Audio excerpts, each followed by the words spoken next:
So far in this class, we've talked about how we can use neural networks to learn patterns within data. And so in this next lecture, we're going to take this a step further and talk about how we can build systems that not only look for patterns in data, but actually can learn to generate brand new data based on this learned information. And this is a really new and emerging field within deep learning, and it's enjoying a lot of success and attention right now, and in the past couple years especially. And so this broadly can be considered this field of deep generative modeling. So I'd like to start by taking a quick poll. So study these three faces for a moment. These are three faces. Raise your hand if you think face A is real. Is real. OK, so that roughly follows with the first vote. Face B is real. Raise your hand if you think face B is real. OK, and finally, face C. It doesn't really matter because all these faces are fake. And so hopefully, this is really recent work. This was just posted on arXiv in December of 2019, the results from this latest model.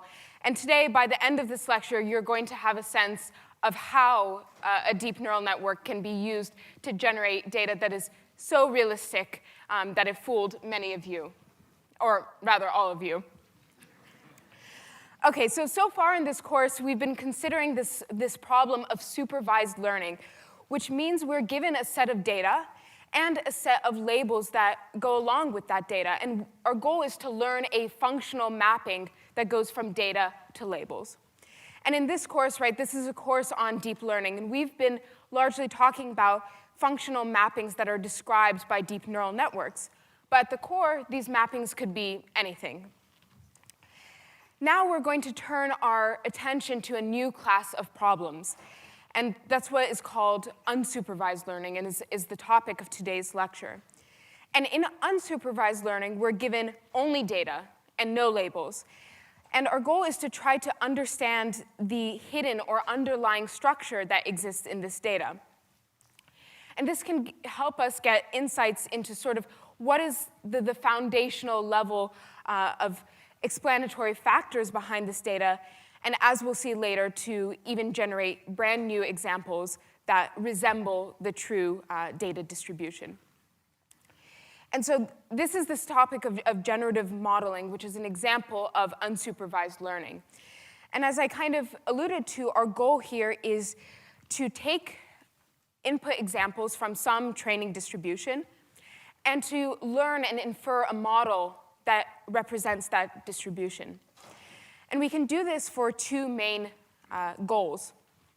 The first being this concept of density estimation, where we see a bunch of samples, and they lie along some probability distribution. And we want to learn a model that approximates the underlying distribution that's describing or generating where this data was drawn from. The other task is this idea of sample generation. And so in this context, we're given input samples, and we want our model to be able to generate brand new samples that represent those inputs. And so that's the idea with the fake faces that we showed in the first slide. And really, the core question behind generative modeling is, how can we learn some probability distribution? How can we model some probability distribution that's similar to the true distribution that describes how the data was generated? So why care about generative modeling, besides the fact that it can be used to generate these realistic human-like faces, right? Well, first of all, generative approaches can uncover the underlying factors and features present in a data set. So for example, if we consider the problem of facial detection, we may be given a data set with many, many different faces, and we may not know the exact distribution of faces in terms of different features like skin color or gender or clothing or occlusion or the orientation of the face. And so our training data may actually end up being very biased to particular instances of those features that are overrepresented in our data set without us even knowing it. And today, and in the lab as well, we'll see how we can use generative models to actually learn these underlying features and uncover the over and underrepresented parts of the data and use this information to actually create fair, more representative data sets to train an unbiased classification model. Another great example is this question of outlier detection. So if we go back to the example problem of self-driving cars, most of the data that we may want to train a control network that Alexander was describing may be very common driving scenes, so on a freeway or on a straight road where you're driving. But it's really critical that our autonomous vehicle would be able to handle all cases that it could potentially encounter in the environment, including edge cases and rare events like crashes or pedestrians, not just the straight freeway driving that is the majority of the time on the road. And so generative models can be used to actually detect the outliers that exist within training distributions and use this to train a more robust model.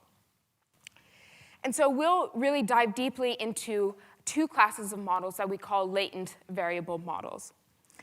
But first, before we get into those details, we have a big question. What is a latent variable?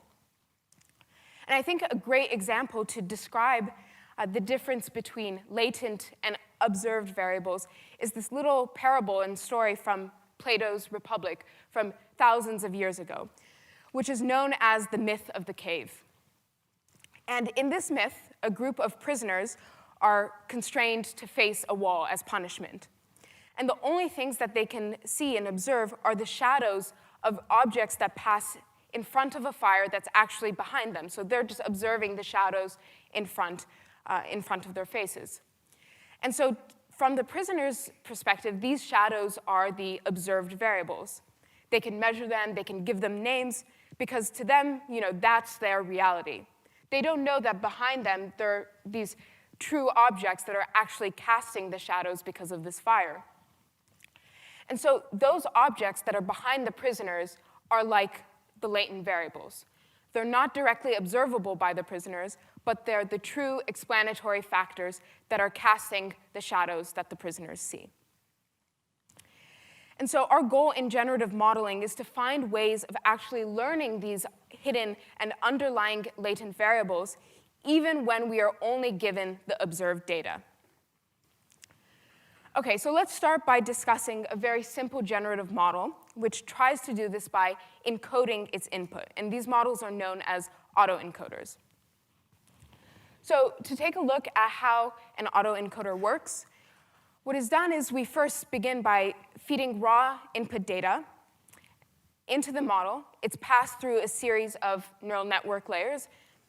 And what is outputted at the end of that encoding is what we call a low-dimensional latent space, which is a feature representation that we're trying to predict. And we call this network an encoder because it's mapping this data, x, into a vector of latent variables, z. Now, let's ask ourselves a question, right? Why do we care about having this low-dimensional latent space z? Any ideas? Yeah. It'll be easier to process with further algorithms? Yeah, it's easier to process. And I think the key that you're getting at is that it's a compressed representation of the data. And in the case of images, right, these are pixel-based data, they can be very, very, very highly dimensional. And what we want to do is to take that high-dimensional information and encode it into a compressed, smaller latent vector. So how do we actually train a network to learn this latent variable vector z?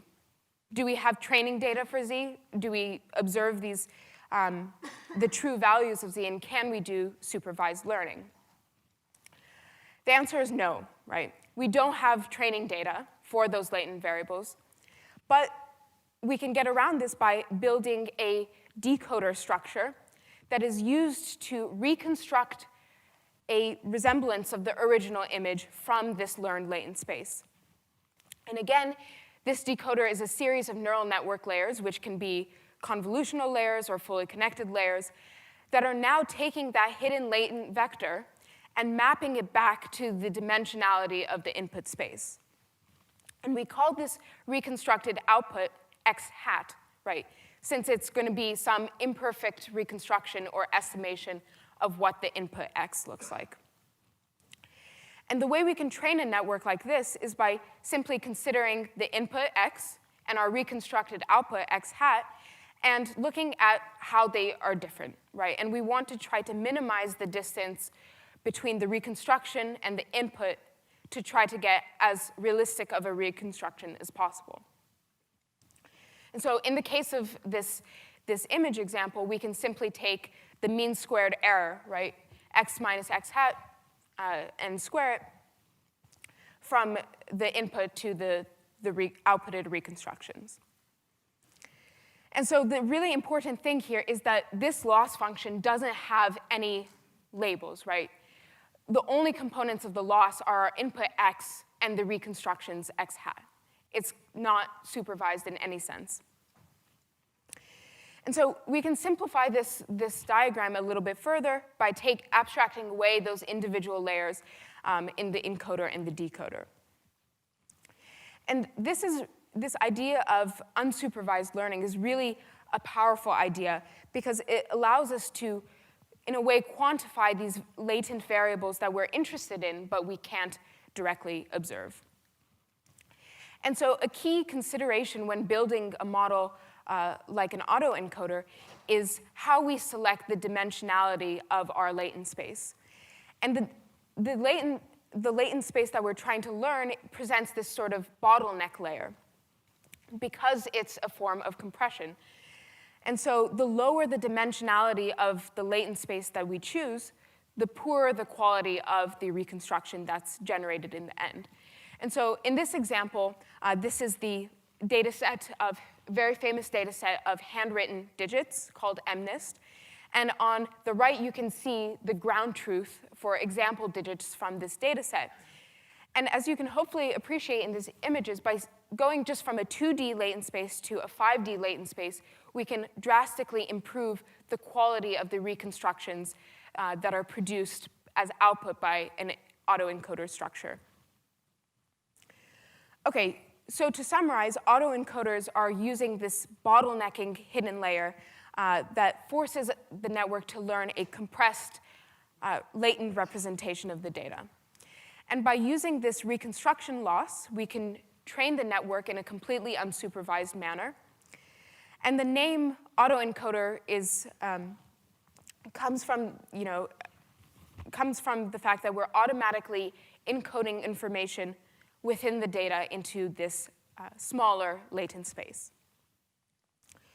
So we will now see how we can build on this foundational idea a bit more with this concept of variational autoencoders, or VAEs. And so what autoencoders, with a traditional autoencoder, what is done, as you can see here, is going from input to a reconstructed output. And so if I feed in an input to the network, I will get the same output so long as the weights are the same. This is a deterministic encoding that allows us to reproduce the input as best as we can. But if we want to learn a more smooth representation of the latent space and use this to actually generate new images and sample new images that are similar to the input data set, we can use a structure called a variational autoencoder to more robustly do this. And this is a slight twist on the traditional autoencoder. And what is done is that instead of a deterministic bottleneck layer, Z, we've replaced this deterministic layer with a stochastic sampling operation. And that means that instead of learning the latent variables directly, for each variable, we learn a mean and a standard deviation, sigma, that actually parameterize a probability distribution for each of those latent variables. So now we've gone from a vector of latent variables z to learning a vector of means mu and a vector of standard deviations sigma, which describe the probability distributions associated with each of these latent variables. And what we can do is sample from these described distributions to obtain a probabilistic representation of our latent space. And so as you can tell, and as I've emphasized, the VAE structure is just an autoencoder with this probabilistic twist. So now what this means is instead of deterministic functions that describe the encoder and decoder, both of these components of the network are probabilistic in nature.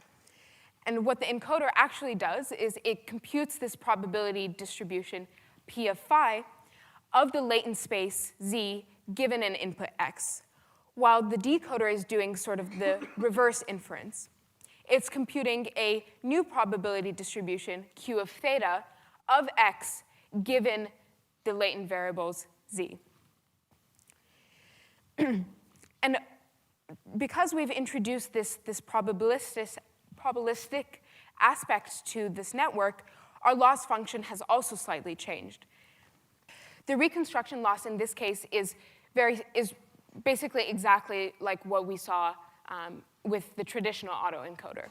The reconstruction loss is capturing the pixel-wise difference between our input and the reconstructed output. And so this is a metric of how well our network is doing at generating outputs that are similar to the input.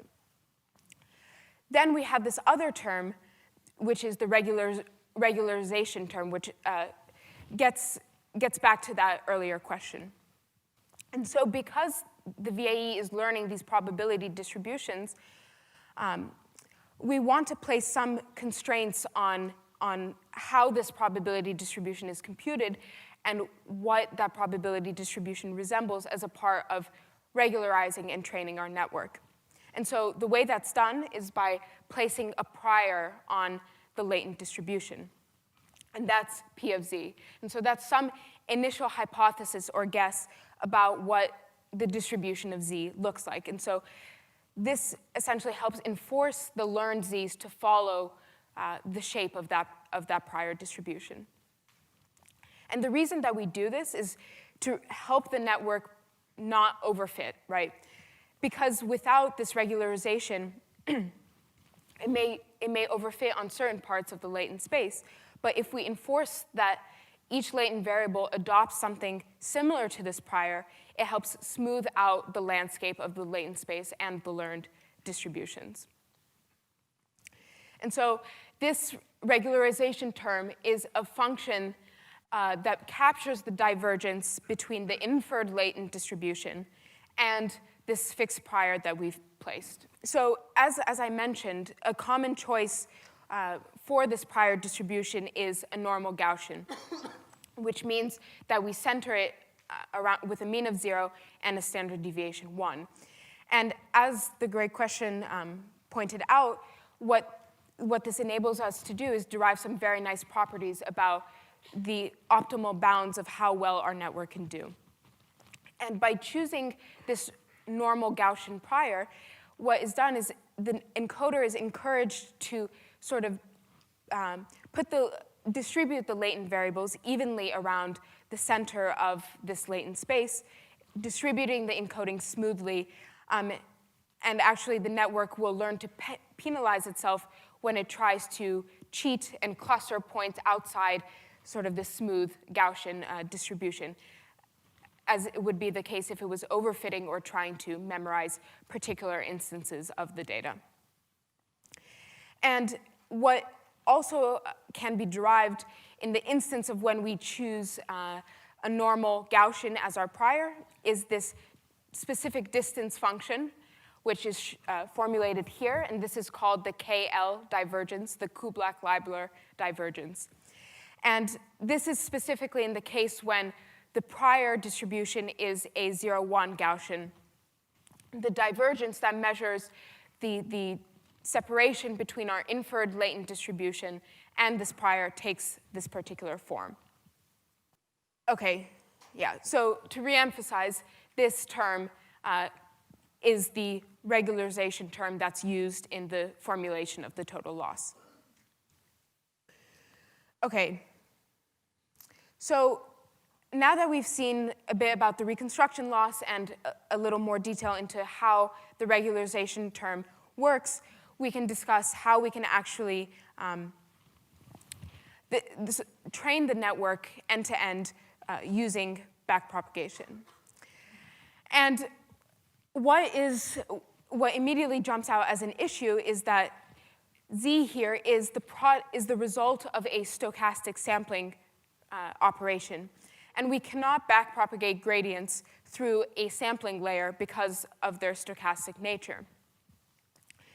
Because backpropagation requires deterministic nodes to be able to iteratively pass gradients through and apply the chain rule through.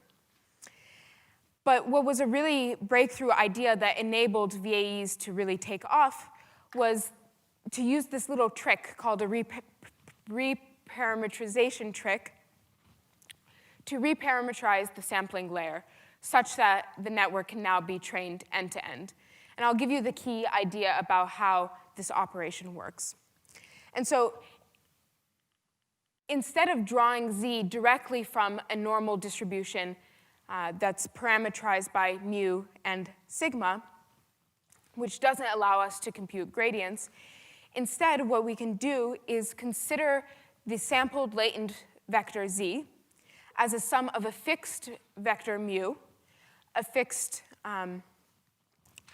variance vector sigma, and then scale this variance vector by a random constant that is drawn from a prior distribution. So for example, from a normal Gaussian.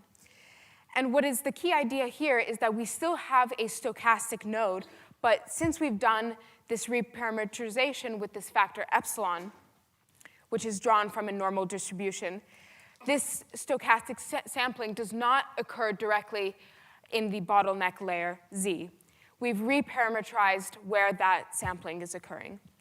And a visualization that I think really helps drive this point home is as follows. So originally, if we were to not perform this reparametrization, we have our flow looks a little bit like this, where we have deterministic nodes shown in blue, the weights of the network, as well as our input vector, and we have this stochastic node, Z, that we're trying to sample from. And as we saw, we can't do backpropagation because we're going to get stuck at this stochastic sampling node when the network is parametrized like this. Instead, when we reparametrize, we get this diagram, where we've now diverted the sampling operation off to the side to this stochastic node epsilon, which is drawn from a normal distribution. And now the latent variables Z are deterministic with respect to epsilon, the sampling operation. And so this means that we can backpropagate through Z without running into errors that arise from having stochasticity. And so this is a really powerful trick because this simple reparametrization is what actually allows for VAEs to be trained end-to-end. Okay, and so what do these latent variables actually look like, and what do they mean? Because we impose these distributional priors on the latent variables, we can sample from them and actually fix all but one latent variable and slowly tune the value of that latent variable to get an interpretation of what the network is learning. And what is done is, after that value of that latent variable is tuned, you can run the decoder to generate a reconstructed output. And what you'll see now in the example of these faces is that that output that results from tuning a single latent variable has a very clear and distinct semantic meaning. So for example, this is differences in the pose or the orientation of a face. And so to re-emphasize here, the network is actually learning these different latent variables in a totally unsupervised way. And by perturbing the value of a single latent variable, we can interpret what they actually mean and what they actually represent. And so ideally, right, because we're learning this compressed latent space, what we would want is for each of our latent variables to be independent and uncorrelated with each other, to really learn the richest and most compact representation possible. So here's the same example as before, now with faces again, right, where we're looking at faces. And now we're walking along two axes, which we can interpret as pose or orientation on the x, and maybe you can tell the smile on the y-axis.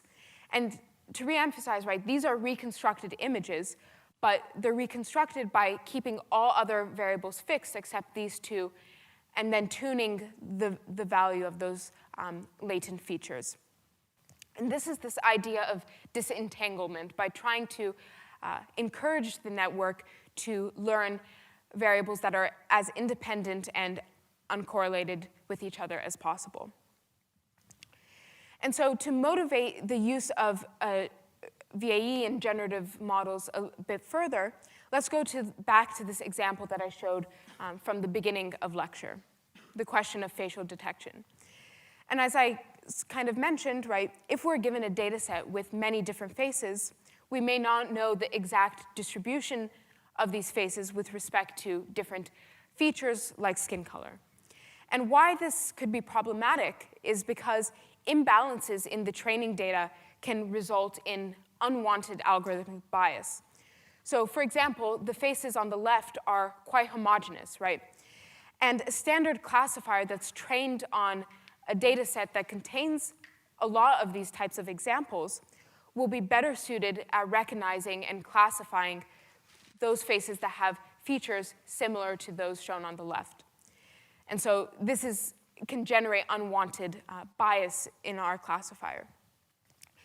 And we can actually use a generative model to learn the latent variables present in the data set and automatically discover which parts of the feature space are underrepresented or overrepresented.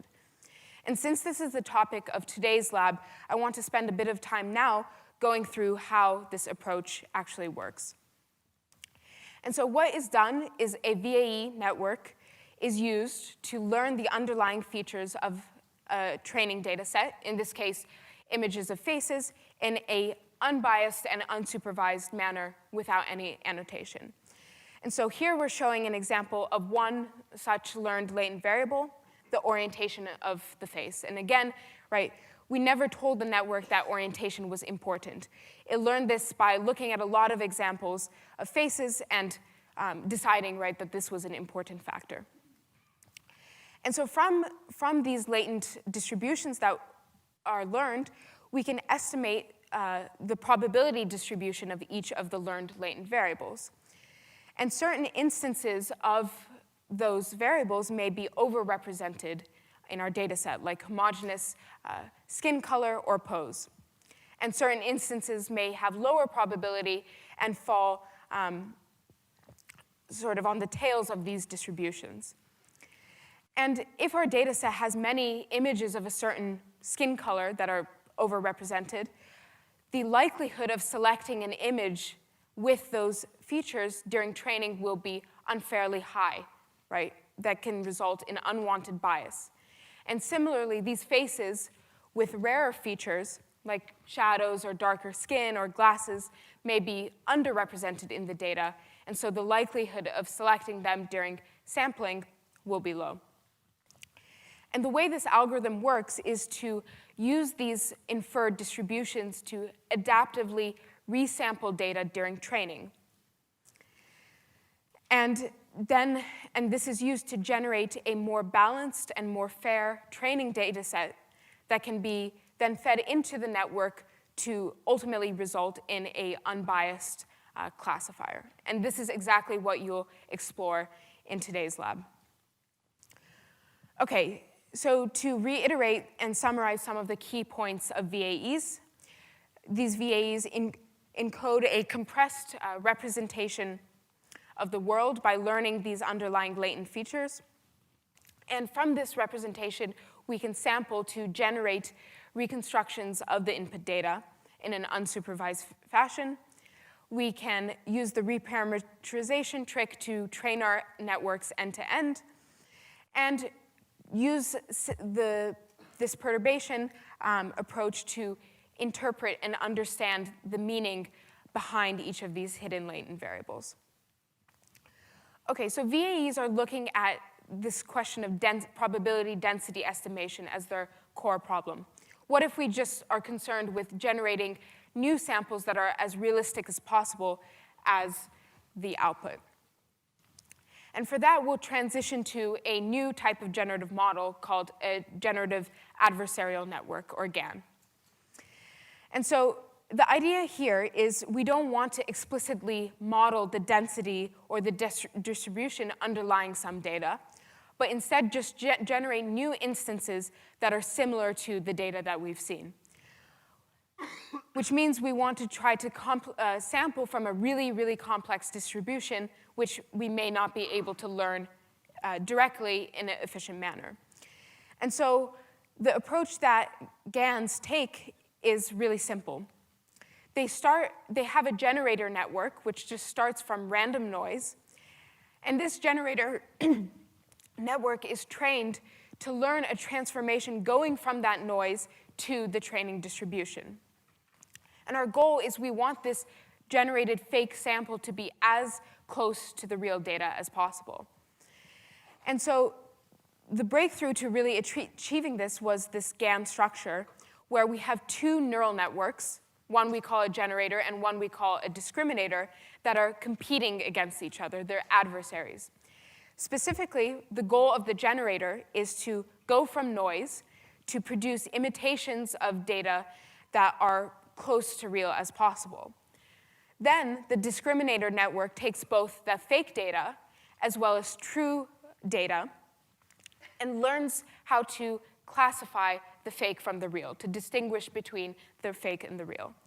And by having these two networks competing against each other, we can force the discriminator to become as good as possible at distinguishing fake and real. And the better it becomes at doing that, the better and better the generator will become at generating new samples that are as close to real as possible, to try to fool the discriminator.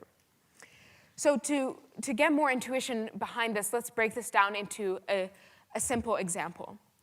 So the generator is starting off from noise, and it's drawing from that noise to produce some fake data, which we're just representing here as points on a 1D line. The discriminator then sees these points, and it also sees some real data.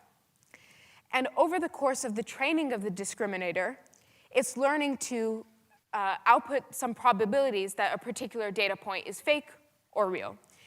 And in the beginning, if it's not trained, its predictions may not be all that great, but then you can train the discriminator, and it starts increasing the probabilities of what is real, decreasing the probabilities of what is fake, until you get this perfect separation where the discriminator is able to distinguish real from fake. And now the generator comes back, and it sees where the real data lie. And once it sees this, it starts moving the fake data closer and closer to the real data. And it goes back to the discriminator that receives these new points, estimates the probability that each point is real, learns to decrease the probability of the fake points maybe a little bit, and continues to adjust, right? And now the cycle repeats again, right? One last time, the generator sees the real examples, and it starts moving these fake points closer and closer to the real data, such that the fake data is almost following the distribution of the real data. And eventually, it's going to be very hard for the discriminator to be able to distinguish between what's real, what's fake, while the generator is going to continue to try to create fake data points to fool the discriminator. So, and with this example, what I'm hoping to convey is really sort of the core intuition, right, behind the approach, not necessarily the detailed specifics of how these networks are actually trained. Okay, And so this is, you can think of this as an adversarial competition, right, between these two networks, the generator and the discriminator. And what we can do is, after training, use the trained generator network to create, to sample and create new data that's not been seen before. And so to look at examples of what we can achieve with this approach, the examples that I showed at the beginning of the lecture were generated by using this idea of progressively growing GANs to iteratively build more detailed image generations. And the way this works is that the generator and the discriminator start by having very low spatial resolution. And as training progresses, more and more layers are incrementally added to each of the two networks to increase the spatial resolution of the outputted generation images. And this is good because it allows for stable and robust training and generates outputs that are quite realistic. And so here are some more examples of fake celebrity faces that were generated using this approach. Another idea is to involves unpaired image-to-image translation, or style transfer, which uses a network called CycleGAN. And here we're taking a bunch of images in one domain, for example, the horse domain, and without having the corresponding image in another domain, we want to take the input image, generate an image in a new style that follows the distribution of that new style. So this is essentially transferring the style of one domain from a second. And this works back and forth, right? And so the way this CycleGAN is trained is by using a cyclic loss term, where if we go from domain X to domain Y, we can then take the result and go back from domain Y back to domain X. And we have two generators and two discriminators that are working at the same time. So maybe you'll notice in this example of going from horse to zebra that the network has not only learned how to transform the skin of the horse from brown to the stripes of a zebra, but it's also changed a bit about the background, right, in the scene. It's learned that zebras are more likely to be found in maybe the savanna grasslands, so the grass is browner and maybe more savanna-like in the zebra example compared to the horse. And what we actually did is to use this approach of CycleGAN to synthesize speech in someone else's voice. And so what we can do is we can use a bunch of audio recordings in one voice and audio recordings in another voice and build a CycleGAN to learn to transform representations of that one voice to make them appear like they are representations from another voice.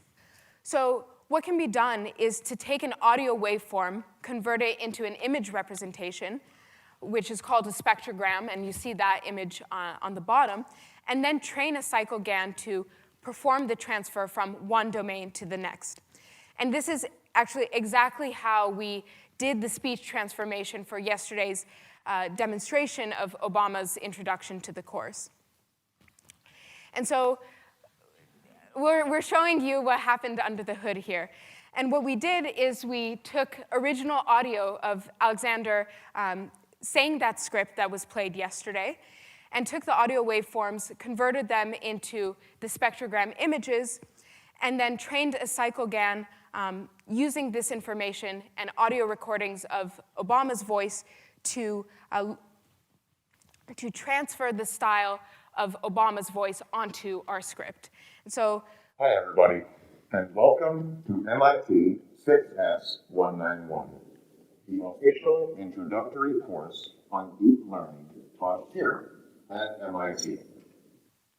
And so, yeah, on the left, right, that was original, Alexander's original audio spectrogram, and the spectrogram on the right was what was generated by the CycleGAN in the style of Obama's voice.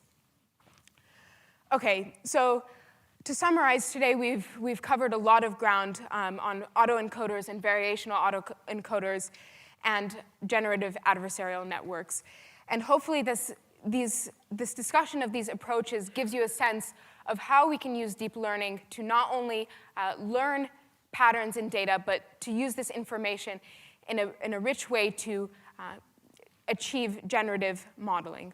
And I really appreciate the great questions and discussions, and all of us are happy to continue that dialogue during the lab session. And so our lab today is going to focus on computer vision, and as Alexander mentioned, there is another corresponding competition for Lab 2, and we encourage you all to stick around if you wish to ask us questions, and thank you again.